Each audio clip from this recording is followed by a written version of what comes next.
Good morning mga idol, nandito na naman tayo for today's video. Magluluto na naman si ako ng laing.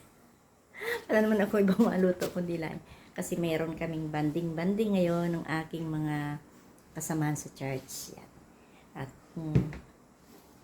gulay na lang yung ambag ko. Yun naman ang gusto nila, gulay eh. Tapos, ito yung aking gata. Ano to, 4 na piraso. Marami na yung gata ko. Dati, tipid at tipid. Hindi ko na titipirin. At syempre, ang aking dakilang sahog. Mas gusto ko kasi ito na ano na ako dito, nabili na ako dito kasi wala ka nang alising tinik. Lahat sa at saka mas masarap siyang isa masagata na gulay. Mas malasa. Kaya nawili ako dito. Dati daing ang lalagay ko o isdang prito, ngayon hindi, ito na lang mas malasa, mas masarap.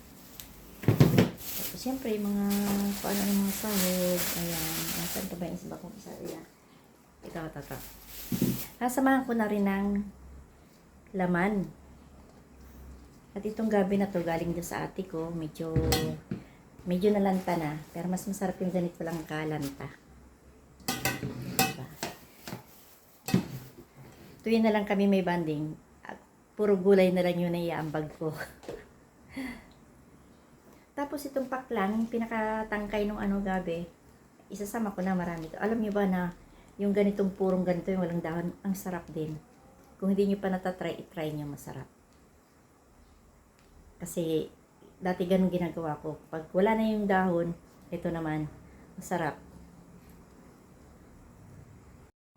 Ano guys, nandito na ang aking gulay, ang aking laing. Wala pa itong, dapat igigisa ko pa yung kaso nagmamadali na ako. Igisa ko sana sibuyas at bawang. Wala na, hindi ko na ginisa eh. Inihulog ko na lang dito. Tapos yung aking unang gata, hindi ko pa nahihulog, diba? Wala pa itong wala pa yung unang gata dito na kumpleto.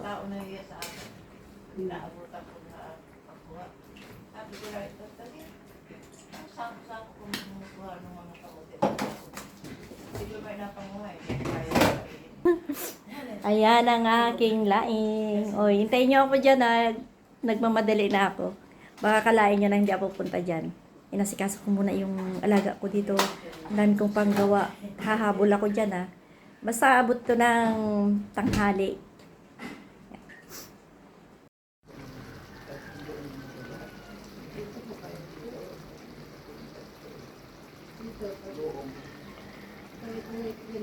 Laing na ginataan.